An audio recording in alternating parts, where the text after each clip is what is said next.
4 मई 2026 तमिलनाडु की सियासत में भूचाल आ चुका था। साउथ की फिल्म इंडस्ट्री का दिल चेन्नई उस दिन किसी फिल्म की शूटिंग के लिए नहीं बल्कि असली नतीजों के इंतजार में जमा था, क्योंकि वो रात इतिहास बनने वाली थी। 62 साल, 6 दशक से भी ज्यादा समय तमिलनाडु पर राज करने वाली दिग्गज द्रविडियन पार्टियों डीएमके और एआईएडीएमके का एक छत्र राज खत्म होता दिख रहा था। और इसकी वजह थे वो शख्स जिसे फैंस जनता के सेनापति कहते हैं, थलपति विजय। लेकिन ये सब जादू से नहीं हुआ। ये सब शुरू हुआ था 10 साल पहले, जब किसी ने सोचा भी नहीं था कि एक एक्टर सिर्फ अपने फैन क्लब के दम पर द्रविडियन किले की दीवारों पर फतह हासिल कर लेगा। और इसकी लीडरशिप में मिली है कांग्रेस का साथ। कैसे, क्यों और आखिर किस सियासी चाल ने विजय को सीएम की कुर्सी पर पहुंचा दिया? आइए ये कहानी शुरू करते हैं। 2 फरवरी 2024 ये वो तारीख है जब थलपति ने अपने करियर की सबसे बड़ी फिल्म का ऐलान किया। लेकिन इस बार स्क्रीन पर नहीं, असल जिंदगी में। उन्होंने पार्टी के लिए नाम चुना तमिलगा वेत्री कड़गम, टीवी के मतलब तमिलनाडु की विक्ट्री पार्टी। उस वक्त लोग हंसे थे, राजनीतिक पंडित हाथ खड़े कर चुके थे। अरे भाई, पहले गठबंधन को संभाल फिर सरकार चला।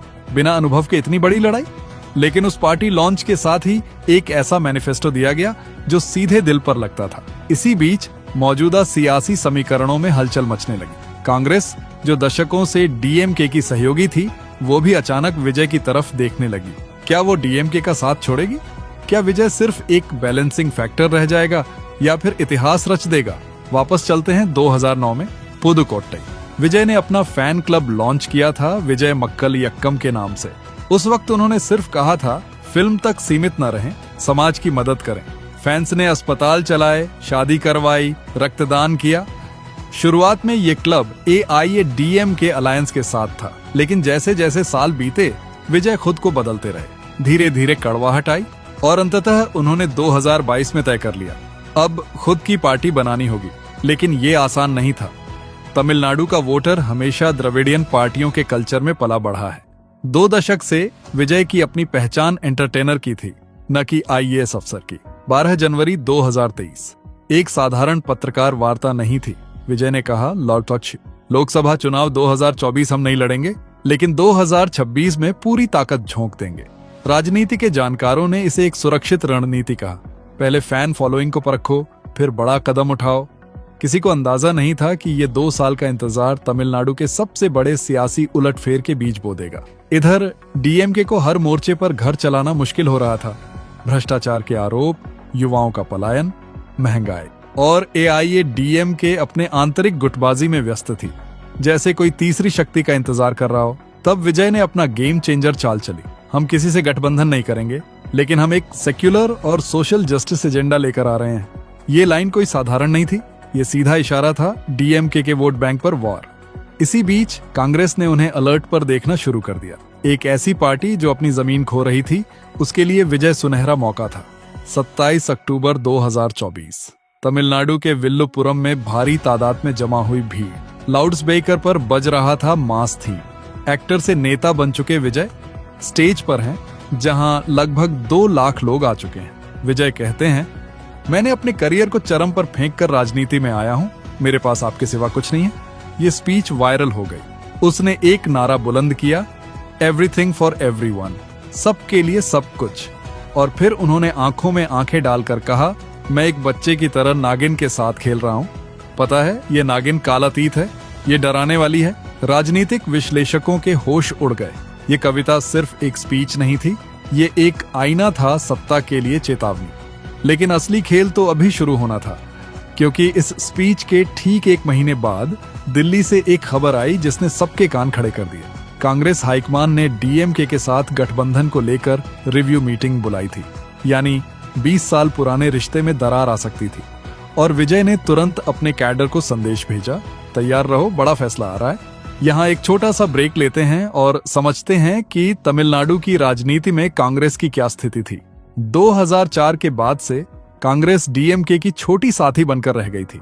हर चुनाव में सीटों की सौदेबाजी, हर सरकार में दोयम दर्जे का व्यवहार। 2024 के लोकसभा चुनाव में भी कांग्रेस ने डीएमके के साथ मिलकर 9 सीटों पर लड़ा, लेकिन उसका अपना वोट शेयर लगातार गिर रहा था। तमिलनाडु कांग्रेस के बड़े नेता जैसे कि विथंगा बालू और एस रामलिंगम लंबे समय से इनकार करते आ रहे थे कि बिना स्वाभिमान के गठबंधन से अब लाभ नहीं हो रहा। और जब दिसंबर 2024 में केंद्र सरकार ने राज्य के बजट में कटौती की तो डीएमके ने कांग्रेस के खिलाफ मोर्चा खोल दिया। कहा गया, आपकी केंद्र सरकार ने हमारे साथ धोखा किया। वहीं विजय चुपचाप जिला दौरे कर रहे थे। हर जिले में नमक्कल कावल हमारा पहरा कार्यक्रम के तहत वे लोगों से मिल रहे थे। उन्होंने एक बात कही जो वायरल हो गई, द्रविडियन पार्टियों ने हमें बांट कर रखा, अब समय आ गया है कि हम सबको साथ लेकर चलें। ये नारा इतना ताकतवर था कि मुस्लिम समुदाय, क्रिश्चियन समुदाय और यहाँ तक कि दलित वोटर भी विजय की ओर देखने लगे। क्योंकि डीएमके सत्ता में थी तो परिवारवाद का आरोप झेल रही थी।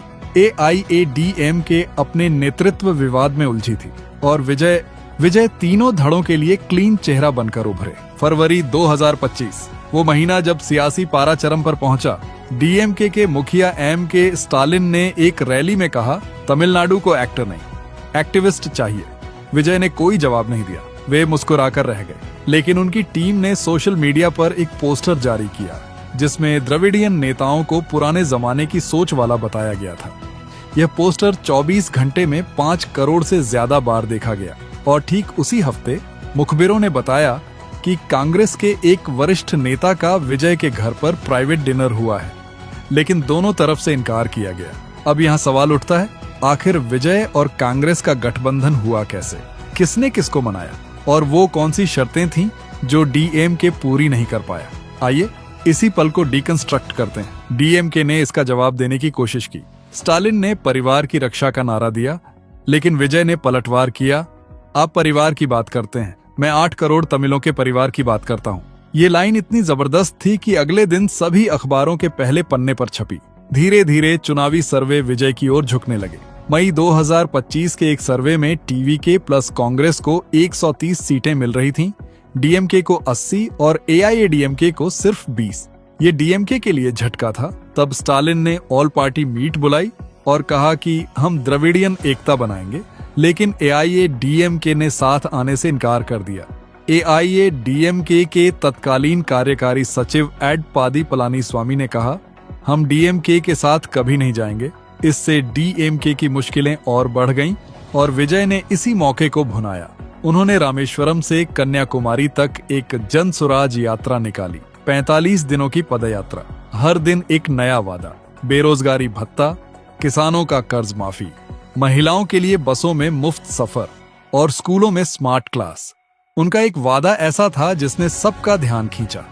हर गांव में एक थलपति क्लिनिक खुलेगा जहां मुफ्त इलाज होगा। जैसे जैसे चुनाव नजदीक आए, विजय ने अपने प्रचार में निजी जीवन लाना शुरू किया। एक रैली में उन्होंने बताया कि उनके पिता एस.ए. चंद्रशेखर ने उन्हें बचपन में कैसे कहा था, बेटा सेल्फ रिस्पेक्ट से बड़ा कोई धर्म नहीं। और उसी सेल्फ रिस्पेक्ट के नाम पर उन्होंने डीएमके की फील गुड पॉलिटिक्स को चुनौती दी। उन्होंने कहा, आपने 50 साल राज किया, हमने 50 साल गुलामी झेली, अब बारी है हमारी। ये लाइन पोस्टर से लेकर टी शर्ट तक छपी। फैंस ने इसे गाने की तरह गाया और तभी एक अंडरग्राउंड कैंपेन शुरू हुआ जिसकी चर्चा किसी ने नहीं की। हर गांव में, हर चाय की दुकान पर विजय के समर्थक मोबाइल फ्लैशलाइट जलाकर थलपति आ रहे हैं सुनाते। पुलिस केस हुए, लेकिन यह कैंपेन वायरल हो गया। डीएमके के प्रवक्ता ने टीवी डिबेट में कहा, ये फिल्मी तरीके हैं। विजय के समर्थक ने जवाब दिया, जनता का मनोरंजन करना भी एक कौशल है जो आपके पास नहीं है। आखिरकार मार्च 2026 में चुनाव की तारीखों का ऐलान हुआ। तमिलनाडु में एक चरण में 19 अप्रैल 2026 को वोटिंग हुई। उस दिन चेन्नई से लेकर कोयम्बटूर तक हर बूथ पर लंबी लाइनें थीं। वोटिंग परसेंटेज 82% रहा, जो पिछले चुनावों से 5% अधिक था। लेकिन असली ड्रामा तो नतीजों के दिन हुआ। 2 मई 2026 सुबह 8 बजे से ट्रेंड आना शुरू हुए। पहले घंटे में डीएमके आगे थी, लेकिन 10 बजते बजते टीवीके की तेजी देखते ही बन रही थी। 12 बजे रुझानों ने साफ कर दिया। टीवीके प्लस कांग्रेस बहुमत के आंकड़े 120 के पार पहुंच चुकी थी। दोपहर 3 बजे इतिहास लिखा जा चुका था। टीवीके ने अकेले 98 सीटें जीत लीं, कांग्रेस ने 42 और अन्य सहयोगियों ने 15। कुल 155 सीटों के साथ विजय ने तमिलनाडु की 234 सीटों में से स्पष्ट बहुमत हासिल कर लिया। डीएमके सिमटकर 65 पर आ गई। AIADM के 14 पर। वहीं बीजेपी का खाता भी नहीं खुला। रात 8 बजे चेन्नई के अन्ना शताब्दी पार्क में विजय ने जीत का भाषण दिया। उनकी आंखें नम थीं। उन्होंने कहा, ये केवल मेरी जीत नहीं है, ये उस युवा का जीत है जिसने सोचा था कि राजनीति में कोई जगह नहीं है। ये उस बुजुर्ग की जीत है जो 50 साल से विकास का इंतजार कर रहा था। और फिर उन्होंने राहुल गांधी को मंच पर बुलाया। दोनों ने एक दूसरे को गले लगाया। ये तस्वीर सोशल मीडिया पर ऐसी वायरल हुई कि रिकॉर्ड टूट गए। लेकिन कहानी यहीं खत्म नहीं होती। विजय ने सीएम पद की शपथ ली, लेकिन उनके सामने सबसे बड़ी चुनौती थी सरकार चलाना। 8 रुपये का कर्ज, 20% बेरोजगारी और राज्य की राजनीति में नई व्यवस्था बिठाना। उन्होंने अपने पहले कैबिनेट में 70% नए चेहरों को मौका दिया, प्रोफेसर, डॉक्टर, सामाजिक कार्यकर्ता, और सबसे बड़ी बात, कांग्रेस के विधायकों को 4 मंत्रालय दिए, यानी गठबंधन को मजबूत रखा। उधर स्टालिन विपक्ष के नेता बने। पहले ही सप्ताह विजय ने मद्रास हाईकोर्ट में कहा, हम पुरानी चूकों की जांच कराएंगे। इससे DMK के कई नेताओं के पसीने छूट गए। 100 दिनों के भीतर विजय सरकार ने 3 बड़े फैसले लिए। पेयजल लिंक योजना, नौकरियों में 50% आरक्षण प्राइवेट क्षेत्र में, जिसे बाद में कोर्ट में चुनौती मिली, और मुफ्त शिक्षा बिल। कटु आलोचक भी मानने लगे कि विजय ने अपने वादों को निभाना शुरू कर दिया है। वहीं केंद्र की मोदी सरकार के साथ उनके रिश्ते तनावपूर्ण रहे। विजय ने GST विवाद पर कहा, हमारी आवाज दबाई नहीं जा सकती, और तब केंद्र ने कहा, राज्य सरकार सहयोग नहीं कर रही। ये टकराव एक नए दौर की राजनीति की शुरुआत थी। आज जब आप ये सुन रहे हैं तब तमिलनाडु में एक नया प्रयोग चल रहा है। एक एक्टर, एक फैन आइडल अब मुख्यमंत्री, और उनके साथ है कांग्रेस, वही कांग्रेस जिसे 2014 के बाद उम्मीद नहीं थी कि कोई उन्हें बचाएगा, लेकिन विजय ने बचाया। वो कैसे?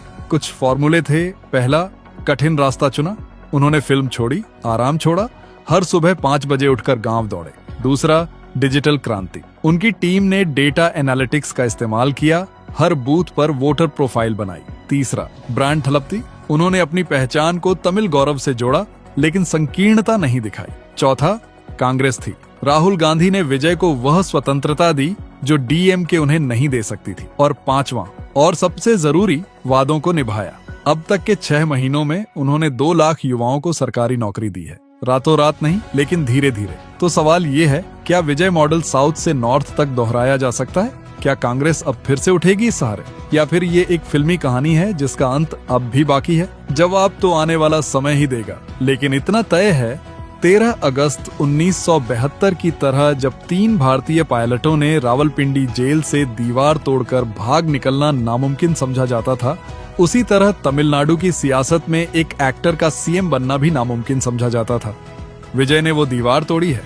अब देखना ये है कि वो उस आजादी को कैसे बचाए रखते हैं। ये कहानी है हौसले की, ये कहानी है सियासी जुगाड़ की, ये कहानी है उस फैन का जो सिर्फ फिल्म के लिए थिएटर नहीं बल्कि वोट के लिए बूथ तक खड़ा रहा। आपको क्या लगता है, क्या विजय CM के तौर पर कामयाब रहेंगे? कमेंट में बताइए। अगर ये डॉक्यूमेंट्री पसंद आई हो तो एक लाइक जरूर करें और चैनल को सब्सक्राइब करें, क्योंकि हर हफ्ते ऐसी ही अनसुनी कहानियां हम लाते रहेंगे। तब तक के लिए जय हिंद,